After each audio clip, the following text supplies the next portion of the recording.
어느 한 여인이 얼굴 전체에 붕대를 감은 채 경찰서를 찾습니다. 이 여인은 어떤 여인이냐면 서울의 한 교회의 어린이 부서 교사였는데 성탄절 준비를 하기 위해서 그날은 집에 가지 않고 그냥 교회 사무실에서 그곳에서 조금 준비를 하면서 있었는데 새벽에 한 남자가 사무실을 쳐들어옵니다.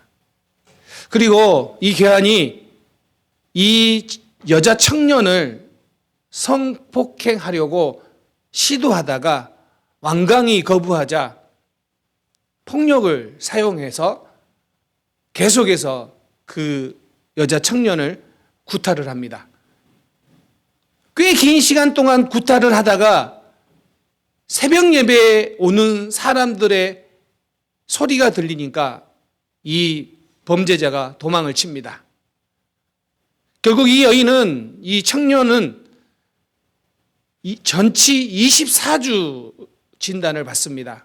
그리고 그 일대에 경찰들이 이 범인을 찾기 위해서 부단히 애쓰지만 찾기가 쉽지 않은 겁니다. 그래서 몽타주를 그려서 뿌렸는데 어느 한 사람의 제보 전화를 통하여 그 범죄자로 추측되는 사람을 예측하게 됩니다. 근데 그 사람이 충격적이게도 그 교회에서 세운 기도원에 거주하면서 교회를 왔다 기도원을 갔다 하는 그런 삶을 살고 있다는 제보가 들어옵니다. 그래서 경찰들이 파주에 있는 그 기도원으로 갑니다. 인상착의를 듣고 찾아가는데 마침 한 청년이 저기에서 걸어 나오는데 그 범죄자로 의심되는 사람으로 보입니다. 그런데 또 놀라운 것은 뭐냐면 성가복을 입고 나오고 있는 겁니다. 그 뜻은 무슨 뜻일까요? 방금 예배를 드리고 성가대를 서고 걸어 나오고 있다는 뜻입니다. 가서 형사들이 그 사람을 보고 신문을 하는 결과 실제로 그는 그 범죄자가 맞았습니다. 그리고 나서 이제 경찰서로 데려가서 신문을 하는데 지금도 충격인데 충격적인 일들이 또 나타납니다. 그는 그 교회에서 세운 신학교라는 아마도 신학원 같아요. 신학교에 등록된 학생이었습니다. 계속해서 그 범죄를 자백하는데 나중에 그가 자백한 범죄가 44건이었습니다. 그리고 더 가슴이 아프고 분노가 일어났던 것은 그는 교회와 기도원을 왔다 갔다 하면서 교회 근처, 기도원 근처에 있는 사람들을 대상으로 이 범죄를 저지르고 있었다는 것입니다. 이후에 사실은 이 사람에 대해서 조사해 보니 이 사람은 실제로 성범죄로 오랜 기간 동안 교도소에서 있었던 사람이었습니다. 그리고 출소한 지 얼마 되지 않는 그런 사람이었습니다. 그러니까 우리가 생각하기에 신학생 이런 개념은 조금 다른 사람이었습니다. 그럼에도 불구하고 교회에 성가대를 서고 교회에 예배를 드리고 왔다 갔다 하면서 살아가는 그 사람이 그런 범죄를 저질렀다는 것은 결탄코 용납될 수 없는 일이었습니다. 그 이후에 신학교에서 어떤 일을 하기 시작하냐면 신학교에 들어오는 사람들을 대상으로 범죄 경력 조사를 하기 시작합니다. 이 사건은 대단히 충격적인 사건이었고 그 제목이 영등포 신학생 범죄 사건이라고 기록되어 있습니다. 제가 영등포에서 사역한 적이 있거든요. 그래서 영등포 막 이게 나오고 교회에 그러니까 좀 놀랬습니다. 근데 여러분, 이런 사건을 들어도 참 가슴이 너무 무너지고 아파요. 안타깝기도 하고 분노도 일어나요. 그런데 다윗의 사건을 들으면 사실은 이것보다 훨씬 더 심한 사건이 다윗의 범죄 사건이에요. 사무엘하 11장에 보면 다윗이 이 범죄한 사건에 대해서 기록이 되어 있습니다. 그런데 이 11장에 보면 다윗의 영적 상태, 그 범죄를 저질렀을 당시에 그의 영적 상태가 어떤지에 대해서 우리가 추측할 수 있는 단어가 나옵니다. 함께 읽겠습니다. 시작. 그 해가 돌아와 왕들이 출전할 때가 되매 다윗이 요압과 그에게 있는 그의 부하들과 온 이스라엘 군대를 보내니 그들이 암몬 자손을 멸하고 랍발을 에워쌌고 다윗은 예루살렘에 그대로 있더라. 보세요. 왕들이 출전할 때예요. 그러면 지금 전쟁에 나가는데 누가 그 전쟁을 이끌어야 됩니까? 왕들이 이끌어야 되는 때예요. 그런데 이상하게도 다윗은 전쟁에 나가지 않고 어디에 있냐면 예루살렘 궁에 그대로 있는 거예요. 그럼 우리는 이런 생각을 해볼 수 있죠.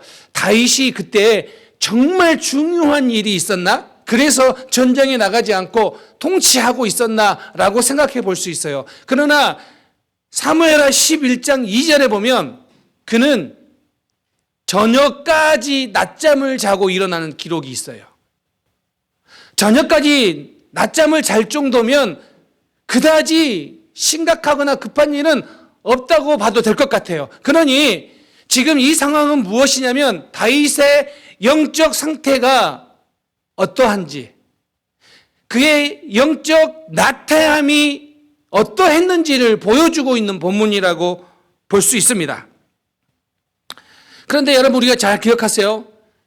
그런 영적 상태, 영적인 나태함 때문에 어떤 일이 일어나고 있습니까? 이후에 펼쳐지는 밧세바와 간통한 사건이 등장하고 있다는 거예요. 그 다음에 일어나고 있다는 사실입니다. 그래서 성경학자 브루그만은 이런 주장을 합니다. 다윗이 이 사건 동안에, 밧세바와 간음한 이 사건 동안에 하나님을 한 번도 부르지 않는다는 거예요.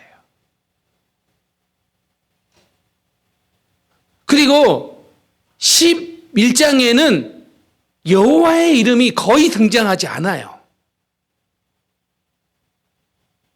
자, 이것은 무엇을 이야기하냐면 하나님의 부재가 아니라 인간이 하나님의 존재를 외면하고 있는 상태예요. 지금 다윗은 그의 삶에서 하나님의 존재에 대해서 언급하지 않는 상태, 영적 나태함의 상태에 처해 있다라고 볼 수 있습니다. 자, 그러면 여러분, 우리는 이렇게 표현할 수 있습니다.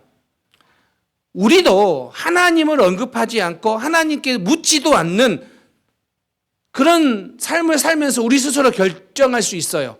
그런데 하나님을 언급하지 않는 것, 성도가 하나님에 대한 언급이 없는 것은 위험 신호라는 거예요. 여러분, 우리의 삶의 위험 신호가 무엇입니까? 어떻게 판단할 수 있습니까? 라고 보면 이 다윗처럼 하나님을 찾지도 않고 언급하지 않는 그 상태, 그 영적 나태함의 상태가 어떤 상태라고요? 우리에게 지금 위기라는 사실이에요. 자, 그러면 우리는 이렇게 표현할 수 있어요. 다윗은 이전에는 하나님을 찾았지만 지금은요, 그 영적 나태함에서는요, 하나님을 찾는 일에 열심이지 않아요. 그런데 여러분, 이런 생각 안 해보세요? 다윗이 밧세바와 간통을 하고 오늘 본문은 나단 선지자가 찾아온 이후의 시편이에요. 그러면 나단 선지자가 다윗을 찾아올 때까지의 시간이 어느 정도였을 거예요? 다윗이 범죄를 하고 회개하기까지의 걸린 시간이 어느 정도였을까요? 대략적으로 보면 약 1년 가까이라고 봐야 돼요. 왜 1년 가까이냐? 밧세바가 임신하여 아기를 낳을 때까지니까 그러면 대략 1년 가까이라고 봐도 되는 이 시기예요. 그러면 여러분, 지금 우리는 이렇게 표현하고 있어요. 다윗에게는 회개할 수 있는 시간이 많이 있었어요. 그런데 그가 그 시간을 1년 가까운 시간을 살아가면서 회개하지 않았다는 거예요. 참회의 시간을 갖지 않았다는 거예요. 왜 그랬을까요? 그 영적 나태함이 영적 자기 기만, 자기를 속이는 거예요. 왜? 일상이 평온하니까. 일상이 아무 문제 없는 것처럼 그냥 돌아가니까 그는 여전히 그 범죄를 저지르고 나서 뭐 합니까? 일상에 돌아와서 왕궁에서 평온하게 지내고 있었다라는 거예요. 그렇게 평온하니까 어떤 일이 벌어지고 있습니까? 회개할 생각을 하지 않아요. 그런데 그에게는요, 많은 사인이 있었어요. 자, 보세요. 시편 32편과 51편을 나단 선지자가 온 다음의 배경으로 보는 학자들이 있어요. 물론 그러지 않는 학자들도 있어요. 그러나 시편 32편은 이런 거예요. 다윗이 죄를 숨기고 있을 때 그에게 영적으로 육적으로 찾아온 고통을 표현해요. 자, 그러면 거의 1년이라는 시간 동안 죄를 숨기고 있어요. 그럼 그 숨기는 시간 동안에 그가 그 전에는 어떤 일이 일어났었습니까? 육적, 영적 고통을 느끼는 때예요. 한번 볼까요? 자, 시편 32편 3절 함께 읽겠습니다. 시작. 내가 입을 열지 아니할 때 종일 신음함으로 내 뼈가 쇠하였도다. 회개하지 않고 살아갔을 때 뭐라고 이야기하냐면 뼈가 쇠하는 그런 고통을 당하였다라는 거예요. 4절 말씀 함께 읽겠습니다. 시작. 주의 손이 주야로 나를 누르시오니 내 진액이 빠져서 여름 가뭄에 마른같이 되었나이다. 지금 이 죄를 회개하지 않는 고통이 얼마나 심한지에 대해서 그가 표현하고 있는 이 시편이에요. 다른 사람이 아니라 다윗이요. 이렇게 영적으로 육적으로 고통 가운데 있는데도 회개할 생각을 하지 않아요. 오웬 이어스비도 사무엘서 주석에서 그렇게 이야기합니다. 다윗이 범죄한 그 한 해 동안에 그가 영적으로 황폐한 시간을 보냈다라고 표현을 해요. 그런데 문제가 그거죠. 힘든데, 어려운데 회개의 시간을 갖지 않았다라는 거예요. 또 한 가지. 1년 가까운 시간이라면 이때 다윗이 예배를 했을까요? 안 했을까요? 제사를 드렸을까요? 안 드렸을까요? 당연히 제사를 드렸겠지요. 왜냐하면 그는 왕이기 때문에 공적 예배, 절기 예배 그런 모든 제사에 참여했을 겁니다. 그런데 뭐예요? 회개하지 않았다라는 거예요. 시편 51편 16, 17절 읽겠습니다. 시작. 주께서는 제사를 기뻐하지 아니시나니 그렇지 아니하면 내가 드렸을 것이라. 주는 번제를 기뻐하지 아니시나이다. 여호와께서 아닙니다. 여기까지입니다. 자, 여기까지 이야기합니다. 그러면서 뭐라고 이야기하냐면 하나님께서 구하시는 제사는 상한 심령이라 하나님이여 상하고 통회하는 마음을 주께서 멸시하지 아니하시리이다. 여러분, 다윗이 예배도 했다라는 거예요. 그 죄를 짓고도. 근데 여러분, 이 이야기는 사실은요, 다윗의 이야기만은 아니에요. 오늘 우리의 이야기예요. 우리도 얼마든지 그럴 수 있다라는 거예요. 예배당 안에 있지만 하나님 앞에 있지 않는 상태로 얼마든지 살아갈 수 있다라는 겁니다. 하나님이 침묵하고 계시고 우리가 예배드리기 때문에 겉으로는 경건한 척 보이고 우리의 일상이 그래도 비교적 평온하기 때문에 그냥 일상을 살아가기 때문에 아무런 문제 없이 착각하며 살아갈 수 있다라는 거예요. 그런데 그 영적 나태함이 그 영적 자기 기만을 가져오게 되고 결국에는 영적 침체에 빠지게 한다는 것입니다. 여러분, 다윗의 상태를 보세요. 처음에는 그냥 왕들이 출전할 때 가지 않고 왕궁에 있어요. 거느적거려요. 그렇게 말할 수도 있죠. 그동안 얼마나 많은 전쟁을 했으니까 좀 쉴 수 있죠. 아니요. 그날 그 영적 나탐에 빠진 그가 옥상에 올라가서 한 일이 뭡니까? 한 여인을 보고 음욕을 품고 그 여인을 범하기 위해 사람을 보내고 거짓말을 하고 그 후에는 그의 남편을 죽이기까지 하는 괴락을 꾸민 게 다윗이라는 거예요. 그러니 어떻게 대가 찾아왔습니까? 어떻게 영적 침체가 찾아왔습니까? 영적 나태함에서 영적 침체가 찾아온 거예요. 다른 사람의 문제가 아니라 우리의 영적 나태함은 우리의 영적인 침체로 이끌어 간다라는 거예요. 그런데 사람들이 그걸 몰라요. 그래서 영적으로 나태하는 것을 무겁게 생각하지 않아요. 신학생이 예배에 왔고 기도원에 성가대에 서면서도 범죄를 계속하고 있었다는 거예요. 영적으로 얼마나 무뎌졌는지를 보여주는 거 아닙니까? 다윗이 지금 제사도 드리고 공적인 일들을 다 처리하고 있는데 평안하기에 별 문제 없기에 그냥 지내고 있는데 하나님은 침묵하고 계시지만 하나님은 보고 계신다는 거예요. 하나님은 기억하고 계신다는 거예요. 여러분, 오늘 우리의 삶의 영적 나태함을 경계해야 됩니다. 여러분, 그게 아무 일 없는 게 아니에요. 지금 평온하다고 해서 여러분, 그게 아무 문제가 없는 게 아니라는 거예요. 여러분 삶에 점점 영적으로 나태해져 가고 있는 그때가 있다면 지금 여러분들은 위기 앞에 있다라는 거예요. 삶에 경제적 어려움이 위기가 아니라 무엇이 위기입니까? 영적으로 나태해져 있는데도 자기의 나태함을 심각하게 생각하지 않는다는 거예요. 거기서부터 다윗이 위기가 찾아왔고 거기서부터 우리에게도 위기가 찾아온다라는 겁니다. 사랑하는 성도님들, 영적으로 우리 깨어있기를 원합니다. 영적으로 열심을 품기를 원합니다. 이것이 오늘 이 땅을 살아가면서 괜찮다 평온하다 하는 이 시대의 목소리에 거절하고 영적으로 일어나고 깨어나는 방법이라는 것입니다. 자, 그런데 여러분, 중요한 게 있습니다. 하나님은 침묵하고 계셨지만 포기하지는 않으셨습니다. 하나님은 다윗을 회복시키십니다. 어떻게 회복시킬까요? 12장 1절 사무엘하 읽겠습니다. 시작. 여호와께서 나단을 다윗에게 보내시니. 여기에서 중요한 단어가 보내시니, 샬라흐라는 단어인데 이게요 11장에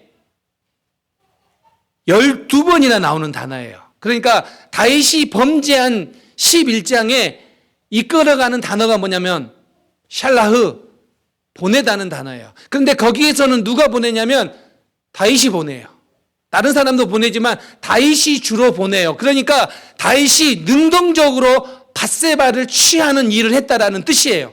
그런데 12장이 되니까 11장에는 보이지도 않던 여호와의 이름이 12장에 등장하면서 12장에는 하나님께서 보내신이에요. 그래서 회복이 됩니다. 그렇습니다. 하나님이 베푸시는 회복이 있습니다. 오늘 우리의 삶에 하나님께서 말씀을 보내시고 하나님께서 우리에게 보내셔서 우리를 회복시키십니다. 그러니까 여러분, 하나님이 보내실 때 다윗이 어떻게 했는지를 오늘 봐야 됩니다. 자, 먼저는 다윗에게 찾아온 나단은 비유를 통해서 말을 합니다. 어떤 마을에 두 사람이 있는데 한 사람은 부자고 한 사람은 가난한 사람이다. 이 두 이야기예요. 이 이야기를 듣고 다윗이 분노합니다. 이 부자가 이 가난한 사람의 양을 뺏었다고 하니까 분노합니다. 그런데 나단이 말하죠. 그 사람이 당신이다. 이렇게 말을 합니다. 나단의 비유가 다윗의 어두운 마음을 자극하였다. 그래서 믿음의 회개로 이끌었다라고 말을 합니다. 나단의 비유를 보면 비난이나 책임보다는 뭐를 이야기합니까? 그 비유가 비록 비유의 이야기지만 오히려 다윗을 이끌어내는데, 회개하는 자리를 이끌어내는데 역할을 했다라는 것입니다. 그래서 그 이야기를 듣고 다윗이 달라졌다라는 거예요. 자, 생각해 보세요. 다윗은 얼마든지 나단을 처리할 수 있어요. 이전에도 밧세바와 간음한 후에 임신했다는 소리를 듣고 뭐 합니까? 그 남편 우리아를 제거하기 위해 공작을 펼쳤던 게 다윗이에요. 그러면 다윗을 찾아온 나단은 얼마든지 다윗이 마음만 먹으면 그냥 제거할 수 있는 상황이에요. 그러나 그러지 않아요. 회개합니다. 뭐라고 이야기합니까? 13절 제가 읽겠습니다. 다윗이 나단에게 이르되 내가 여호와께 죄를 범하였노라 하매, 다윗은 나단의 책망을 듣고 곧바로 회개합니다. 그럴 수 있는 이유는 뭐냐면 죄의 무게보다 더 큰 은혜를 바라보는 믿음이 다윗에게 있었기 때문입니다. 이 다윗이 나단으로부터 책망을 받고 회개한 후에 쓴 시편이 오늘 우리가 읽었던 51편이에요. 자, 한번 읽어보겠습니다. 3절, 4절 시작. 무릇 나는 내 죄가를 아오니 내 죄가 항상 내 앞에 있나이다. 내가 주께만 범죄하여 주의 목전에 악을 행하였사오니 주께서 말씀하실 때 의로우시다 하고 주께서 심판하실 때 순전하시다 하리이다.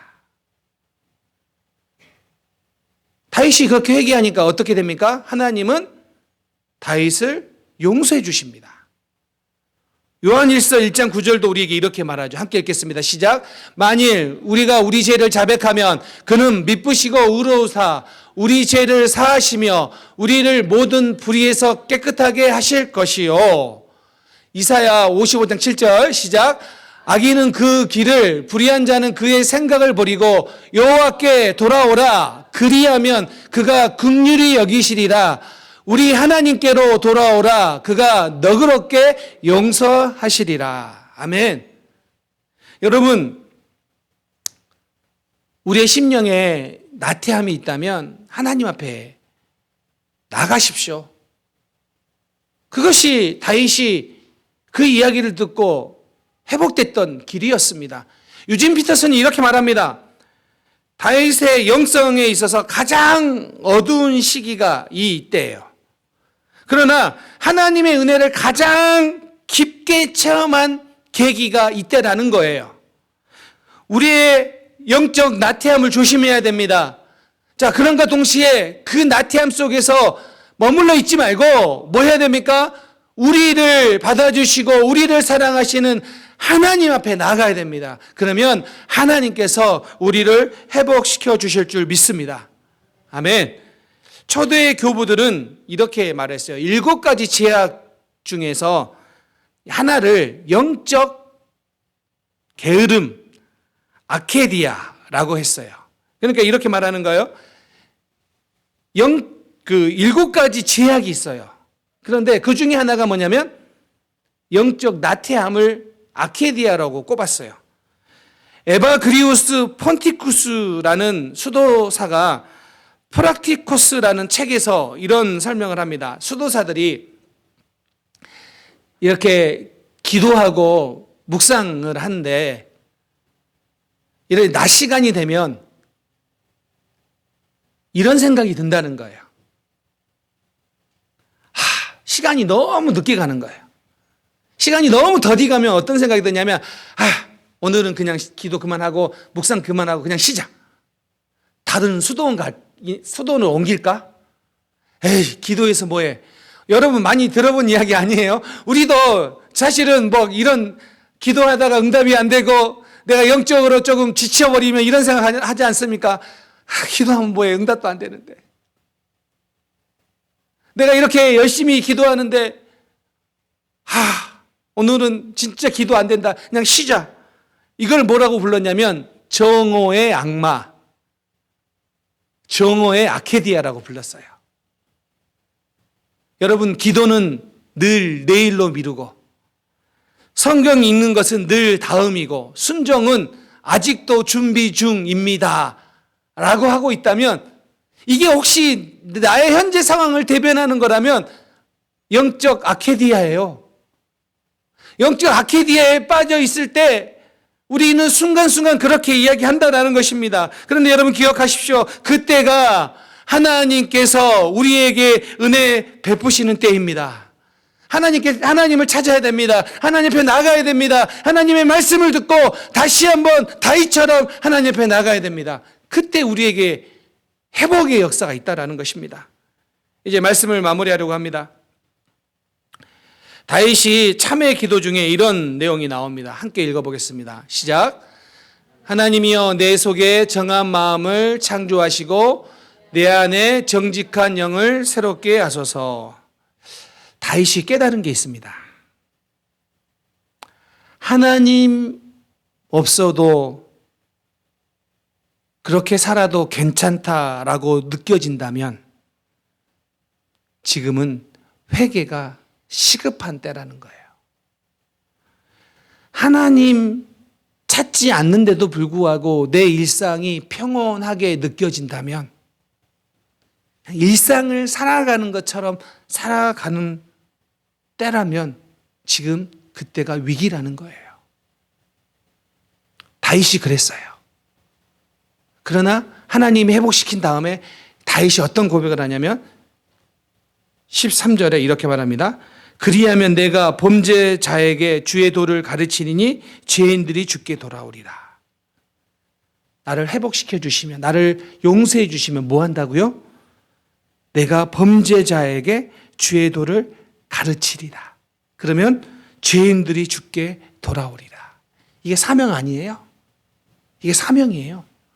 우리 안에 영적 나태함, 영적 어려움, 그게 있는 게 중요한 게 아니라 어쩌면 우리의 삶에는 얼마든지 찾아올 수 있는 상황이라는 거예요. 우리 성도들에게, 사역자들에게 얼마든지 영적 나태함은 찾아올 수 있습니다. 그게 문제가 아니라, 그런데 그 회복을 하면 어떻게 된다고요?